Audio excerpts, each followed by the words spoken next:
Ваш автомобиль прямо сейчас движется к свалке со скоростью, которую определили не вы, а маркетологи в чистых кабинетах. И эта скорость гораздо выше, чем вы можете себе представить. Средний возраст автомобиля в Америке сегодня достиг отметки в 12,8 года. И этот показатель продолжает расти.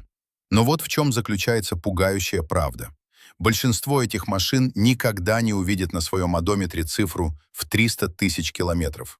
Они отправятся под пресс, едва преодолев порог в 200 тысяч, превратившись в груду металлолома именно тогда, когда их двигатели должны были быть в самом расцвете сил. В это же время в Японии обычные седаны и пикапы, которые вы каждый день видите на своих дорогах, спокойно преодолевают отметку в 500 тысяч километров. Некоторые из них проходят 800 тысяч, а легендарные экземпляры перешагивают порог в 1,5 миллиона километров, оставаясь в идеальном техническом состоянии. И здесь есть одна вещь, которая должна заставить вас задуматься. Это не экзотические суперкары, собранные вручную из космических материалов. Это самые обычные Тойоты, Хонды и Ниссаны. Те же самые модели, которые стоят в каждом дилерском центре вашего города. Так в чем же на самом деле заключается разница? Она не в металле, не в чертежах и не в роботизированной сборке. Разница в людях, которые сидят за рулем. Точнее, в наборе привычек, которые японские водители старшего поколения практикуют десятилетиями. Эти привычки настолько просты, что большинство западных водителей их просто игнорируют, считая пережитком прошлого или пустой тратой времени. Но именно эти секунды и минуты отделяют ваш бюджет от катастрофических трат на капитальный ремонт двигателя. Сегодня я раскрою вам каждый из этих методов, и я обещаю, если вы начнете применять хотя бы половину из них, ваша машина переживет любой автомобиль в вашем квартале. Начнем с самого простого, но самого критичного – правила 60-секундного прогрева. Это самое первое, что японские водители-долгожители делают иначе. И это происходит еще до того, как машина тронется с места. Они дают двигателю поработать на холостом ходу от 30 до 60 секунд. Всего минуту. Не 10 минут. Не прогрев до рабочей температуры, пока вы сидите дома и пьете кофе, сжигая топливо впустую. Всего 60 секунд. Подумайте, что происходит внутри вашего мотора в этот момент. Когда двигатель холодный, масло, скопившееся в поддоне, становится густым и инертным. Оно еще не распределилось по верхним узлам двигателя. Распределительные валы, клапанный механизм, стенки цилиндров – все эти критически важные компоненты в первые секунды работают практически всухую. Если вы заводите машину и тут же вылетаете со двора, нажимая на газ, вы заставляете металл тереться о металл с минимальной смазкой. Это все равно, что требовать от атлета пробежать спринт сразу после пробуждения, не дав ему даже встать с кровати. Один японский владелец Toyota Corolla 1971 года выпуска, которая проехала более 980 тысяч километров, объяснял долголетие своей машины 3 правилами. И первым из них было именно это. Прогревайте машину 1 минуту летом и 2 минуты зимой. Эта Corolla была куплена новой за $2135, и спустя десятилетия она продолжала уверенно держать скорость на шоссе. Цена этой привычки для вас – 0 рублей и 60 секунд вашего времени. Цена игнорирования этого правила – преждевременный износ каждого внутреннего компонента двигателя каждый раз, когда вы поворачиваете ключ зажигания. Это не микроскопический износ, это системное разрушение, которое накапливается с каждым холодным стартом. Вторая привычка, которая отделяет машины с пробегом в 200 тысяч от машин, проходящих 500 000, это плавное, осознанное вождение. Японские ветераны дорог, которые наматывают невероятные пробеги, никогда не водят агрессивно. Они не вжимают педаль газа в пол на каждом светофоре. Они не ждут последнего момента, чтобы ударить по тормозам. Они не доводят стрелку тахометра до красной зоны ради минутного удовольствия от ускорения. Вместо этого они используют мягкие, выверенные движения при наборе скорости. Они начинают тормозить заранее, так что само замедление почти не ощущается пассажирами. Они удерживают двигатель в комфортном диапазоне оборотов, не заставляя его работать на износ и не допуская детонации на слишком низких оборотах. Это не медленная езда пенсионера в левом ряду. Это именно осознанное управление механизмами. И между этими понятиями лежит огромная пропасть. Майк Нил, человек, который проехал на своем пикапе Toyota Tacoma 1 миллион 600 тысяч миль, что составляет более 2,5 миллионов километров, развозя медицинские товары, подтверждает это. Это не опечатка. 2,5 миллиона километров на одном автомобиле. Он проезжал в среднем по 700 километров в день на протяжении 16 лет. И одним из главных факторов долголетия его грузовика стало то, что почти весь этот пробег был плавным движением по трассе. Никаких резких стартов и остановок в пробках, которые убивают трансмиссию. Никаких постоянных жестких торможений, стирающих диски и перегревающих суппорты.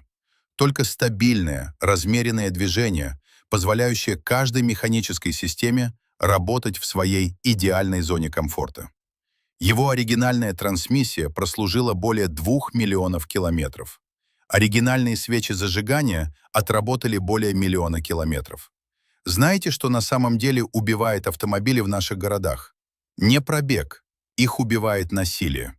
Каждое резкое ускорение – это удар по шестерням. Каждое резкое торможение – это тепловой стресс для металла.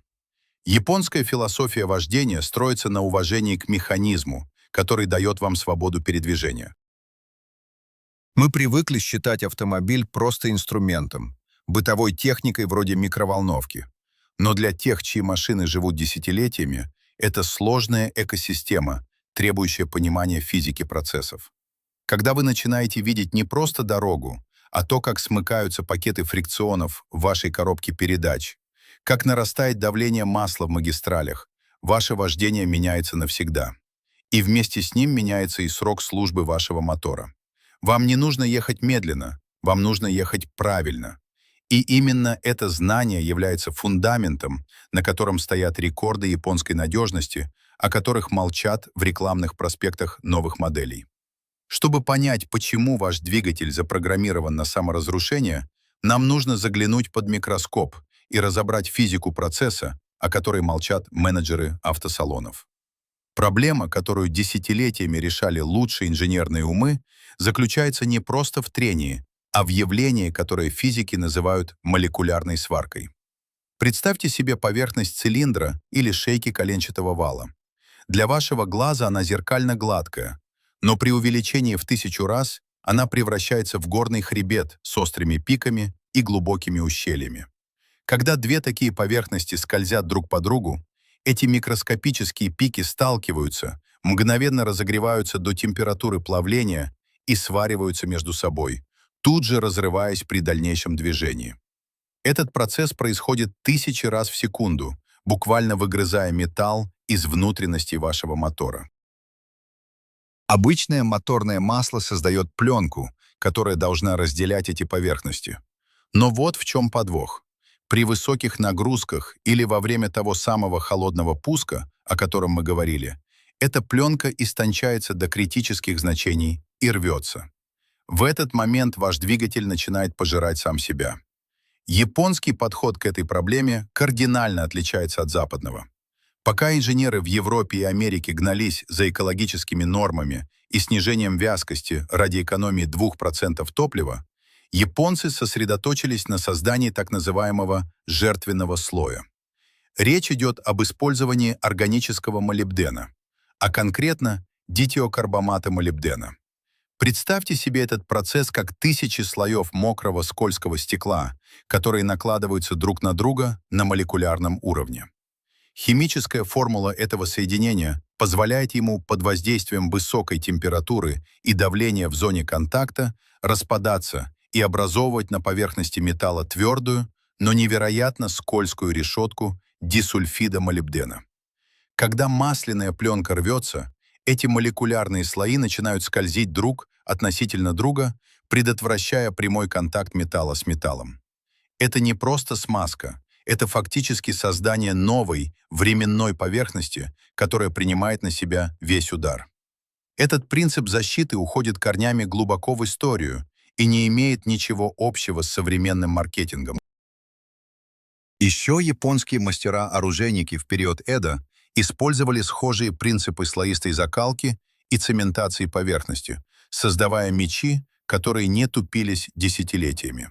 В годы Второй мировой войны этот же метод был адаптирован для авиационных двигателей истребителей Mitsubishi Zero.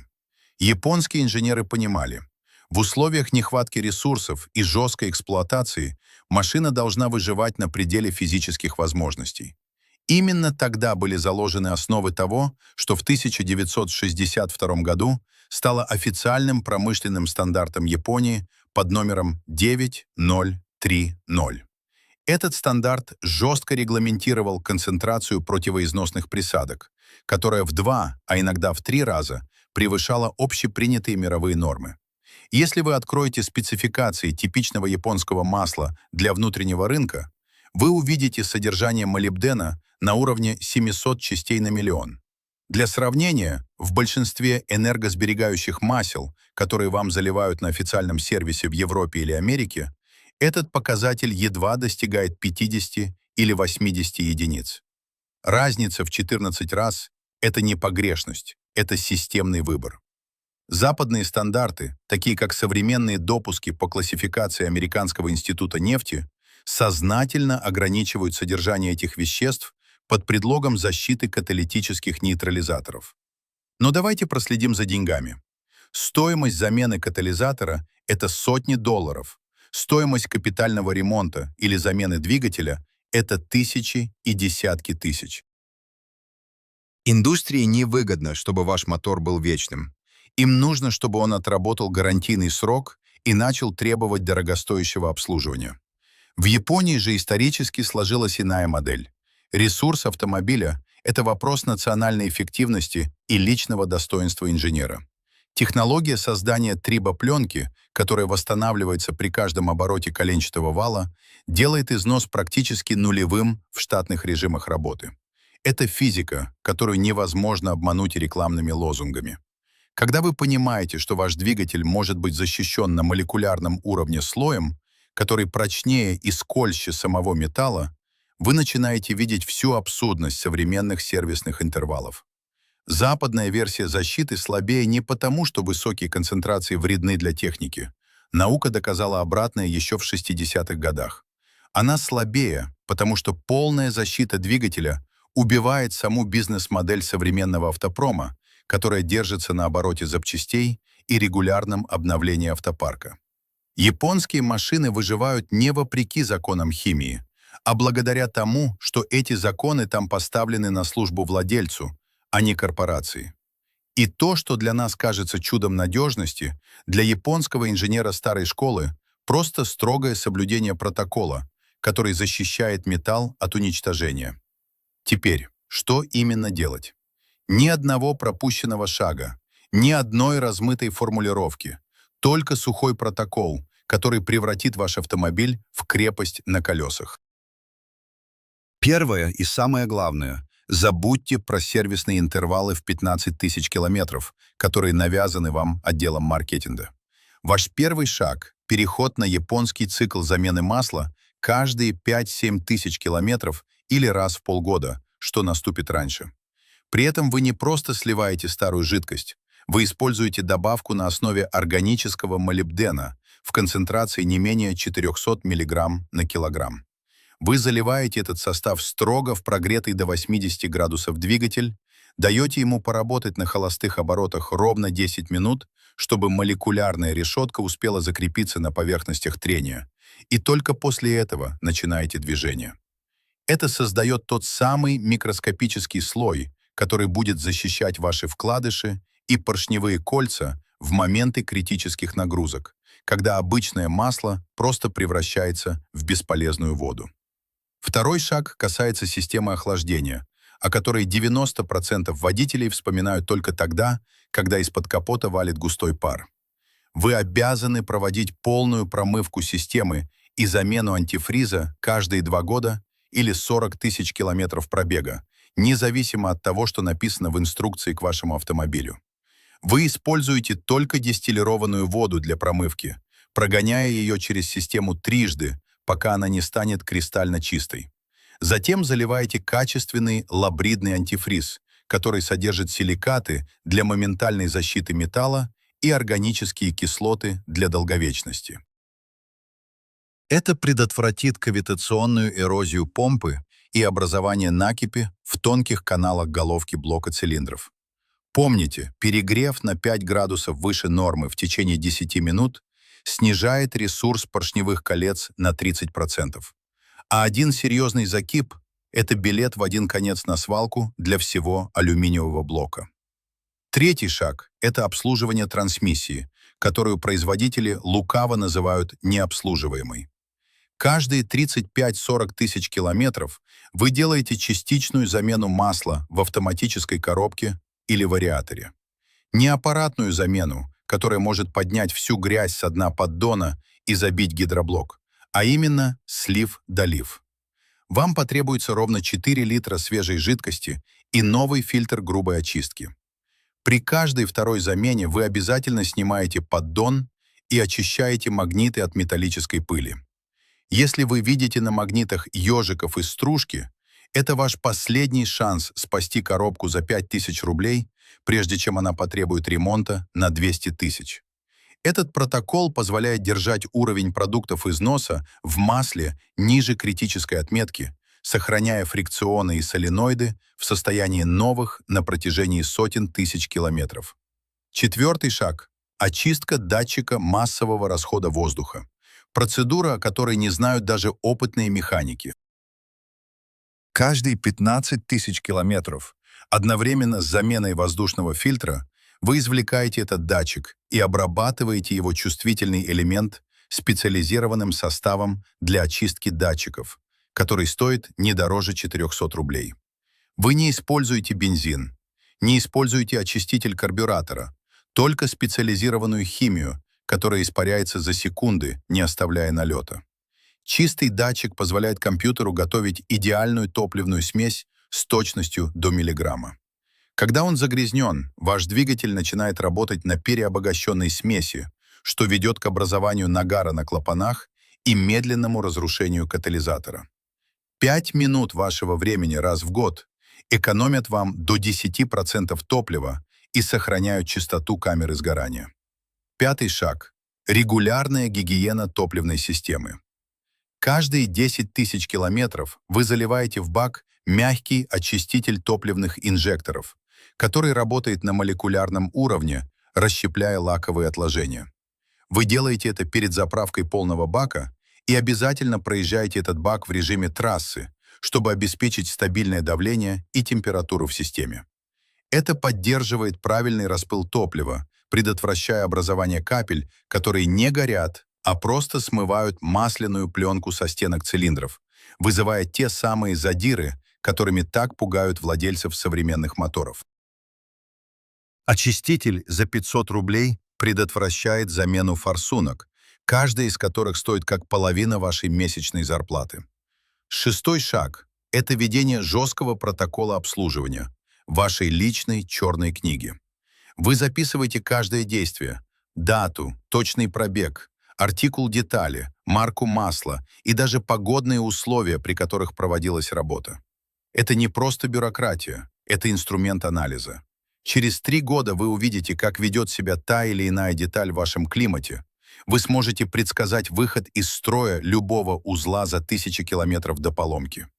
В Японии наличие такой книги увеличивает стоимость подержанной машины на 20%, потому что это единственный честный паспорт здоровья автомобиля. Седьмой шаг – превентивная замена резинотехнических изделий.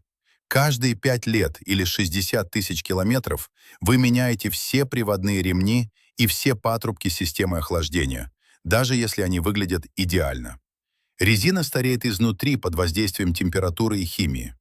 Микротрещина в шланге за 300 рублей может привести к потере антифриза на трассе за секунды, и вы даже не успеете заметить стрелку температуры, как мотор заклинит.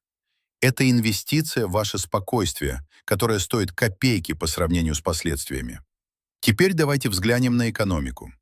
Ваши затраты на все эти процедуры составят около 8-10 тысяч рублей в год. За 100 тысяч километров пробега вы потратите на превентивную защиту около 50-60 тысяч рублей. Для сравнения, официальный дилер за это же время возьмет с вас более 200 тысяч за регламентное обслуживание, которое по сути является лишь поверхностным осмотром и заменой фильтров. При этом дилер не гарантирует вам ресурс после окончания гарантии. Вы же за вчетверо меньшую сумму получаете автомобиль, который по состоянию механики будет превосходить новые машины в автосалоне. Разница в стоимости владения за 10 лет составит более 1,5 миллиона рублей. Это цена нового автомобиля, которую вы просто дарите корпорациям, если не следуете этому протоколу. Однако есть одно важное ограничение. Эту методику нельзя применять на двигателях, которые уже имеют критический износ, стучат или расходуют более литра масла на 1000 километров.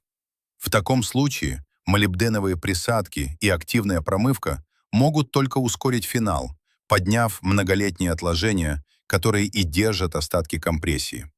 Этот метод для тех, кто хочет сохранить живое, а не воскресить мертвое. Это стратегия сохранения ресурса с первого дня владения. Люди веками знали, как защитить то, что действительно ценно. Римские инженеры строили дороги, которые стоят 2000 лет, используя секретные добавки в бетон. Японские ремесленники создавали лаковые покрытия, которые не тускнеют столетиями. Ваш двигатель — это тоже ценность, в которую вы вложили свои деньги и время. Каждый раз, когда вы поворачиваете ключ в замке зажигания, вы либо строите его ресурс, совершая правильные действия, либо медленно, шаг за шагом, разрушаете его своим бездействием. Выбор за вами, но помните, металл не умеет прощать пренебрежение. Он подчиняется только законам физики и дисциплине. Чтобы вы окончательно поняли, что это не пустые теории и не мои личные догадки, я приведу вам конкретные цифры из реального мира, которые индустрия пытается похоронить под тоннами глянцевой рекламы. Перенесемся в город Нагоя, в распоряжение курьерской компании Meitetsu Transport. Это не секретная лаборатория, это живой бизнес, в парке которого трудятся более 420 автомобилей Toyota Probox. В 2008 году руководство компании внедрило тот самый протокол обслуживания, о котором я вам рассказал, в качестве эксперимента на одной половине своего флота. Спустя 10 лет результаты эксперимента заставили замолчать даже самых отъявленных скептиков. Средний пробег машин в экспериментальной группе составил 450 тысяч километров без единого случая капитального ремонта двигателя. При этом показатели компрессии в цилиндрах оставались на уровне 12,6 бар. Это заводское значение нового автомобиля. В то же время вторая группа машин, обслуживаемая по стандартному регламенту производителя, начала массово выходить из строя на отметке в 220 тысяч километров. У них наблюдался закоксовывание колец, падение компрессии до 8 бар и критический износ распределительных валов. Задумайтесь, что это означает на самом деле. Одна и та же модель, одно и то же топливо, одни и те же дороги, но одни машины прожили в 2 с лишним раза дольше других. Экономия компании на замене автопарка составила 11 миллионов 800 тысяч долларов за 10 лет. Вот цена скрытых знаний, которые японские профессионалы используют каждый день. Теперь посмотрите на контраст с западным рынком. В штате Нью-Джерси работает аналогичная логистическая служба с почти таким же количеством идентичных моделей. Их средний цикл замены автомобиля составляет всего 180 тысяч миль, что равно примерно 290 тысячам километров. После этого машина считается уставшей и отправляется на аукцион или свалку. Разница в стоимости эксплуатации на одну машину за весь период службы между Нагоей и Нью-Джерси составила потрясающие 43%. Мы говорим не о копейках, мы говорим о десятках тысяч долларов, которые американские и европейские владельцы просто выбрасывают в мусорную корзину, потому что им никто не рассказал правду. И эта разница обусловлена не качеством сборки, а отсутствием того самого жертвенного слоя и превентивного обслуживания узлов. Давайте перейдем к разоблачению того, что вы видите на полках автомагазинов каждый день. Вам предлагают премиальные присадки и чудо-составы в красивых бутылках по 3000 рублей за штуку. Но я призываю вас, не читайте этикетку, на которой маркетологи рисуют молнии и языки пламени. Откройте паспорт безопасности любого из этих брендовых продуктов, так называемый МСДС. Что вы там увидите? 90% состава– это дешевое минеральное базовое масло, которое служит носителем. И только оставшиеся 10% это те самые соединения молибдена или фосфора, о которых мы говорили. Эти корпорации берут сырье стоимостью в 150 рублей, разводят его в масле, наклеивают этикетку с логотипом известного гонщика и продают вам за 2, 3, 5 тысяч рублей. Химическая формула идентична. Молекула дисульфида не изменилась за последние 50 лет. Изменились только способы залезть в ваш карман через вашу неосведомленность. Вас заставляют переплачивать в 20 раз за упаковку и иллюзию эксклюзивности, в то время как чистое сырье доступно любому, кто знает, что искать. Это подтверждается не только практикой, но и фундаментальной наукой.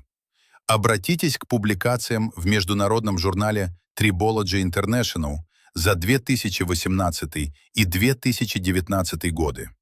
Там подробно описаны результаты стендовых испытаний, в которых изучалось влияние повышенной концентрации органического молибдена на износ стенок цилиндров при использовании топлива низкого качества. Исследователи доказали, что формирование устойчивой трибопленки снижает коэффициент трения на 24%, и, что более важно, уменьшает скорость износа металла на 68%. Еще одна работа, опубликованная в журнале «Прикладная физика», подтверждает существование эффекта самоорганизующегося слоя, который затягивает микротрещины в металле в процессе работы. Это не магия, это физика твердого тела, подтвержденная рецензируемыми научными сообществами. Но почему вы не слышите об этом от своего автомеханика? Почему об этом не пишут в популярных журналах? Ответ кроется в самой системной модели современного автобизнеса. Проследите за деньгами, и тишина обретет смысл. Вещество, о котором мы говорим, невозможно запатентовать. Это природный химический элемент и его производные, которые известны науке десятилетиями. Вы не можете сделать на нем монополию. Вы не можете построить вокруг него программу лояльности или сервисную подписку. Если каждый водитель будет знать, как за 500 рублей продлить жизнь своего мотора в 2 раза, индустрия потеряет миллиарды. Она потеряет на продаже запчастей, которые больше не будут ломаться. Она потеряет на продаже новых автомобилей, за которыми вы не придете через 5 лет. Она потеряет на сервисном обслуживании, которое станет ненужным в таких объемах. Корпорации, которые спонсируют обучение механиков в технических колледжах, не заинтересованы в том, чтобы мастер умел устранять причины износа. Им нужно, чтобы он умел менять узлы в сборе. Дилерская модель бизнеса держится на незнании клиента и на запланированном устаревании механизмов. В японской культуре существует понятие «моттаинай». Это глубокое сожаление о том, что вещь была выброшена до того, как она исчерпала свою ценность.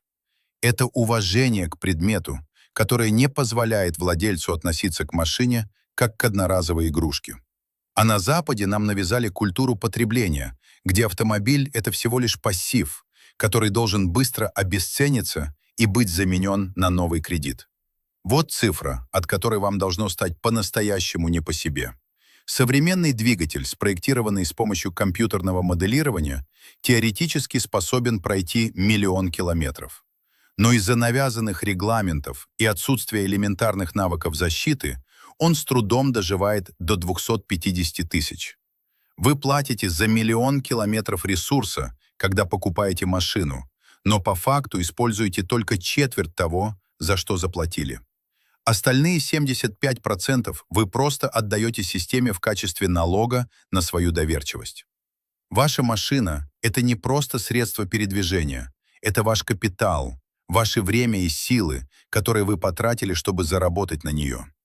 Каждый раз, когда вы применяете эти скрытые знания, вы забираете свои деньги обратно у корпораций.